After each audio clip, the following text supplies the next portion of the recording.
अस्सलाम वालेकुम स्टूडेंट्स। आज हमारा टॉपिक है टोटल आइसोमर्स ऑफ एल्डोहेक्सोसिस के जो हमारे साथ शुगर्स है एल्डोहेक्सोसिस शुगर है, इसके टोटल आइसोमर्स कितने बनते हैं। एल्डोहेक्सोसिस शुगर का क्या मतलब है?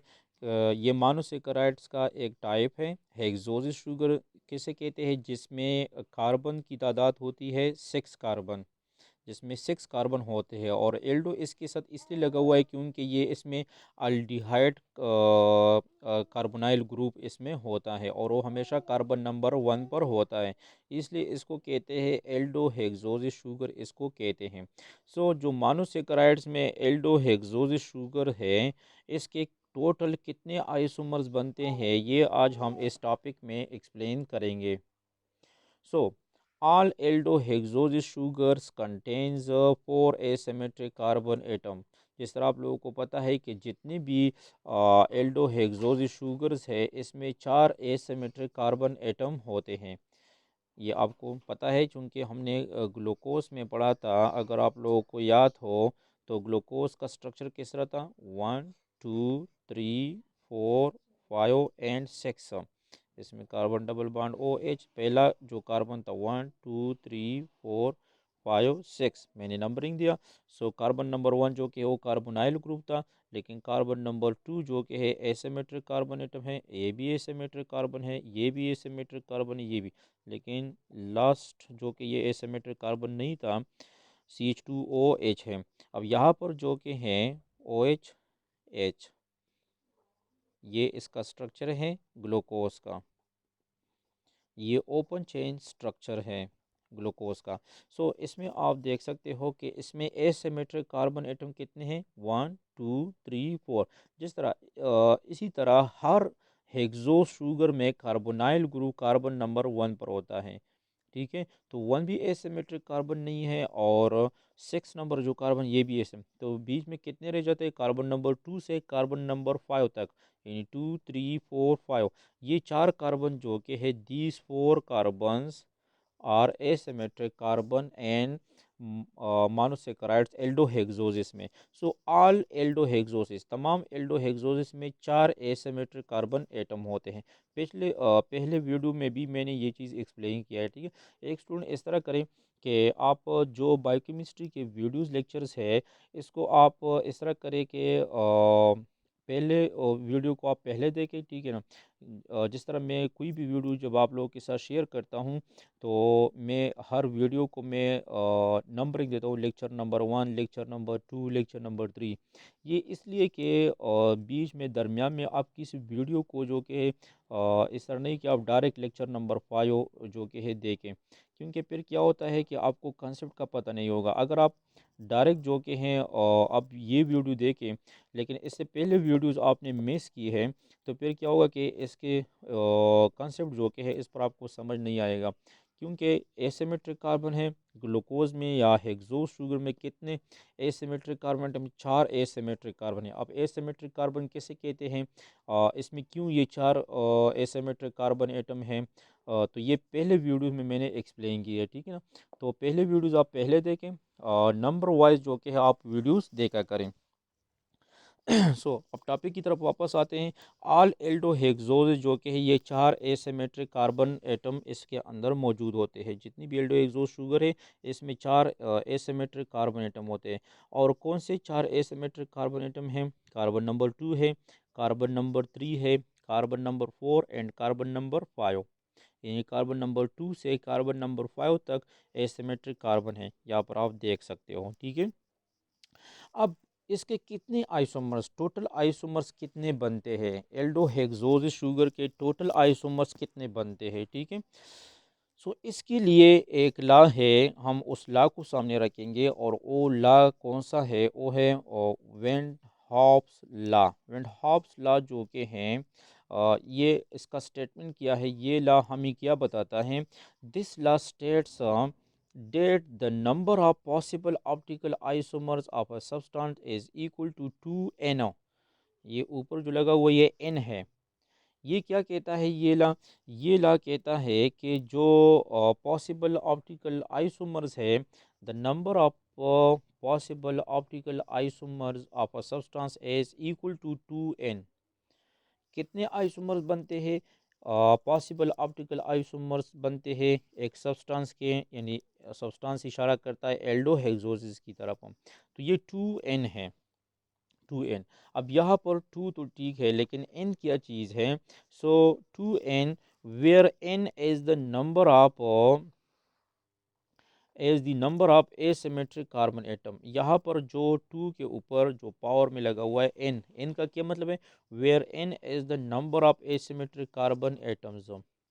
जो एक कंपाउंड के अंदर एसिमेट्रिक कार्बन एटम्स होते हैं तो इनका वो मतलब है। So F N is equal to 4, जिस तरह इस केस में एल्डोहेक्सोसिस में number of asymmetric carbon atom कितने हैं? 4 है।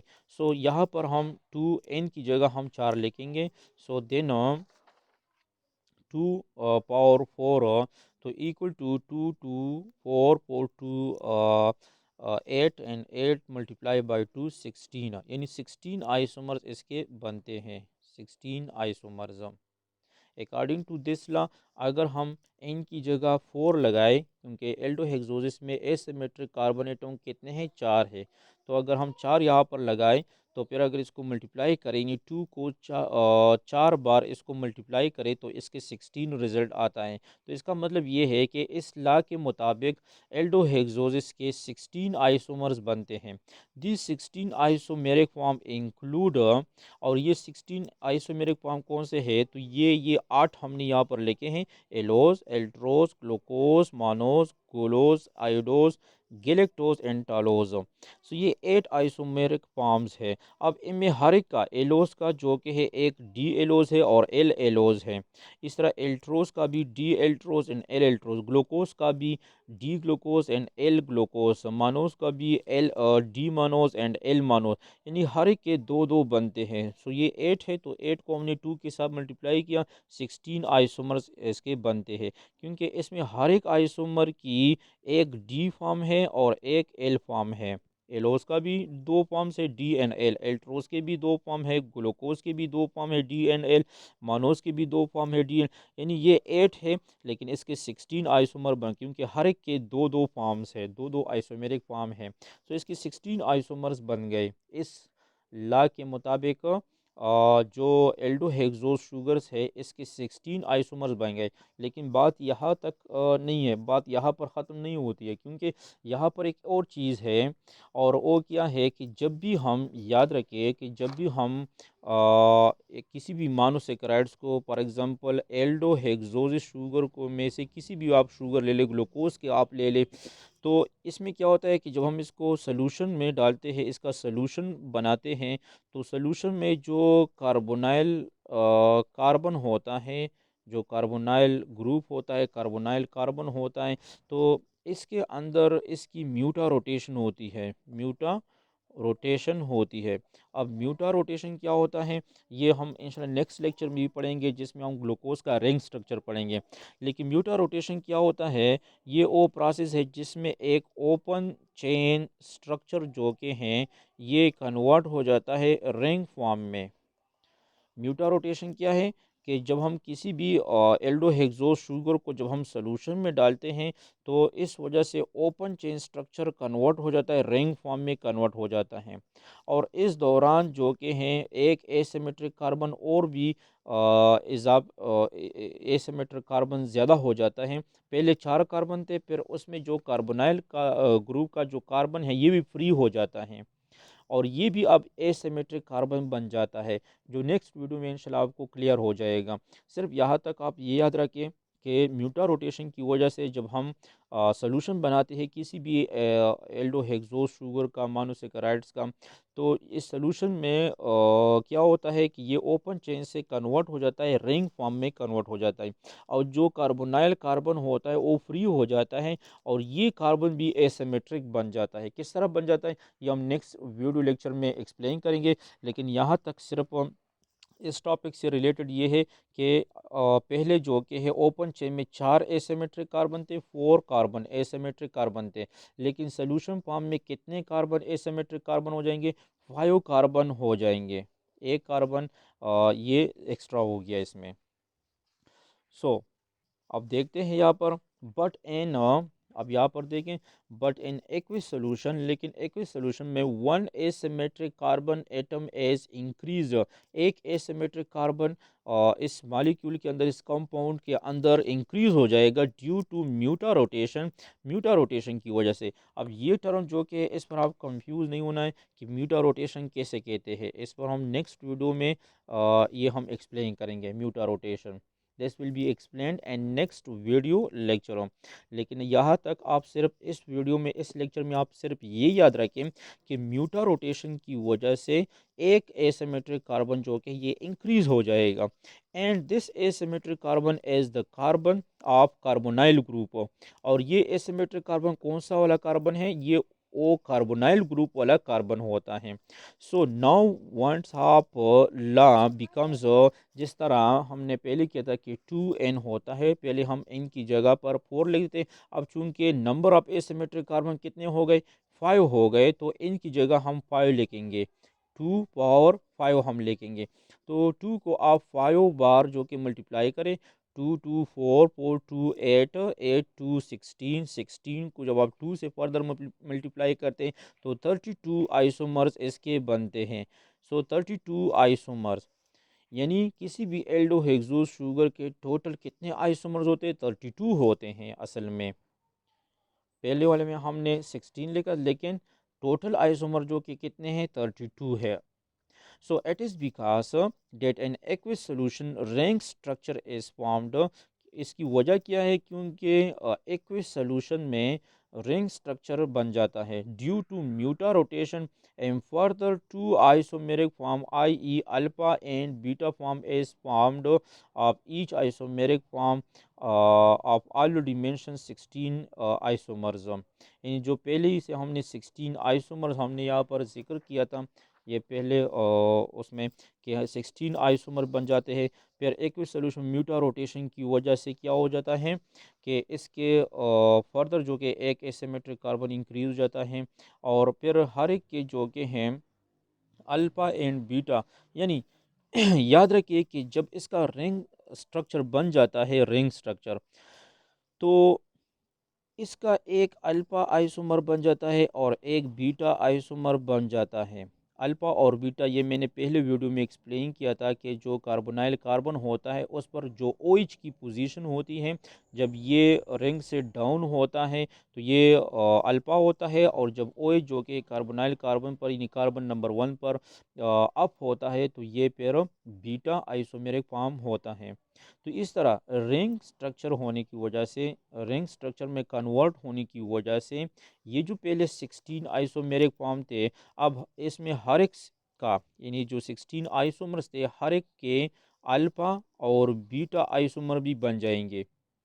तो इसी तरीके से अगर ये दोनों आइसोमेरिक फॉर्म भी हम ऐड करें तो 16 को आप मल्टीप्लाई करें 2 के साथ तो ये 32 आइसोमेरिक फॉर्म बन जाएंगे। अब देखो मैं दोबारा रिपीट करता हूँ कि टोटल एल्डोहेक्सोस शुगर के टोटल आइसोमेरिक फॉर्म कितने हैं, 32 आइसोमेरिक फॉर्म होते हैं, 32।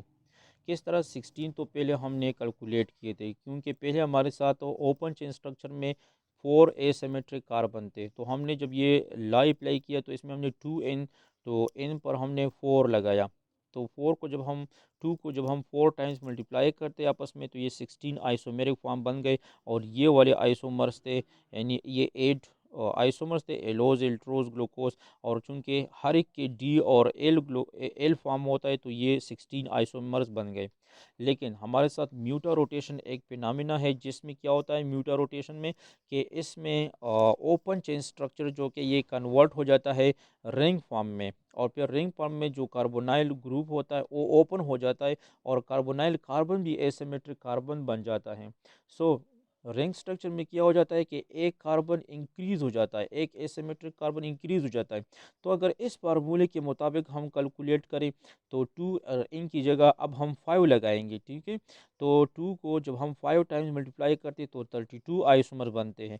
इसी वजह से हम कहते हैं कि किसी भी एल्डोहेक्सोस शुगर के टोटल कितने आइसोमेरिक फॉर्म बन जाते हैं, टोटल कितने आइसोमर बन जाते हैं, 32 आइसोमर बन जाते हैं। अगर इस फार्मूले को हम अप्लाई करें तो अब ये पहले 4 था, अब 5 क्यों बन गया, ये आपको अब मालूम हो गया कि पहले जब यहाँ पर 4 था अब 5 क्यों हो गया, क्योंकि एक एसिमेट्रिक कार्बन इंक्रीज हो गया ड्यू टू म्यूटा रोटेशन। ये एसिमेट्रिक कार्बन कौन सा कार्बन है, ये वही कार्बोनाइल ग्रुप वाला कार्बन है। तो इस फार्मूले के मुताबिक भी ये 32 आ गया। और वैसे ही अगर आप देखें तो रिंग स्ट्रक्चर में होने की वजह से जब ये रिंग स्ट्रक्चर में कन्वर्ट हो जाता है, तो ये मैंने पहले वीडियो में आपको बताया था कि फॉर एग्जांपल अगर ये ग्लूकोज है,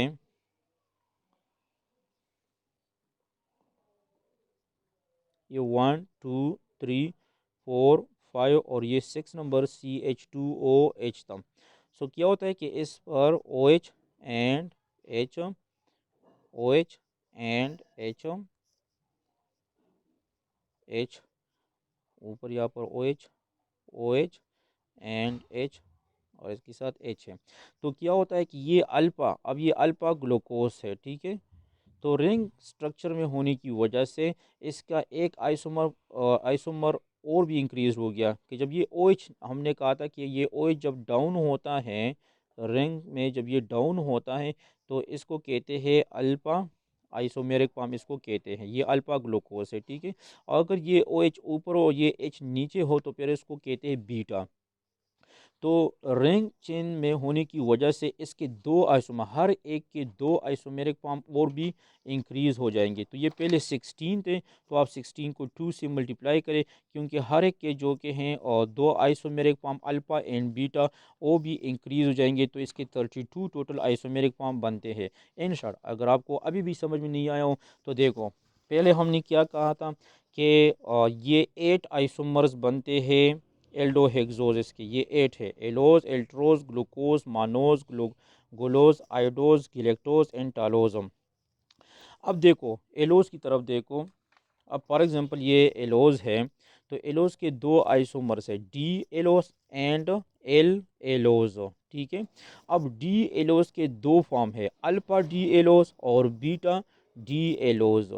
इस तरह एल एलोज की भी फर्दर दो आइसोमेरिक फॉर्म्स है, alpha L allose and beta L allose. तो अगर हम कहते हैं कि एलोज के, ये एक एलोज के कितने आइसोमेरिक फॉर्म है, तो 1 2 3 एंड 4, यानी इसके एक एलोस के 4 आइसोमेरिक फॉर्म हो गए, ठीक है। डी और एल दो बन गए, फिर डी की भी दो है, alpha D allose and beta D allose. और एल एलोस की भी, एल की भी दो फॉर्म्स है, alpha L allose and beta L, यानी एक एलोस के ये 4 आइसोमेरिक फॉर्म बन गए, 4 बन गए, 4। इस तरह एल्ट्रोस का भी एक alpha D Altroz, beta D Altroz और ये डी के हो गए, ठीक है। और एल की भी अल्फा एल एल्ट्रोस और बीटा एल एल्ट्रोस, इसकी भी 4 बन गए। इस तरह हर एक के 4 बन जाएंगे, तो ये टोटल 8 हैं। तो 8 को आप 4 के साथ मल्टीप्लाई करें तो ये 32 आइसोमर्स बन जाएंगे। मेरे ख्याल में इतना मुश्किल नहीं है, बिल्कुल इजी है। फॉर एग्ज़ाम्पल एलोज है तो इसके दो आइसोमर्स है, एनेंशियोमर जो हमने पढ़े थे, डी एंड एल।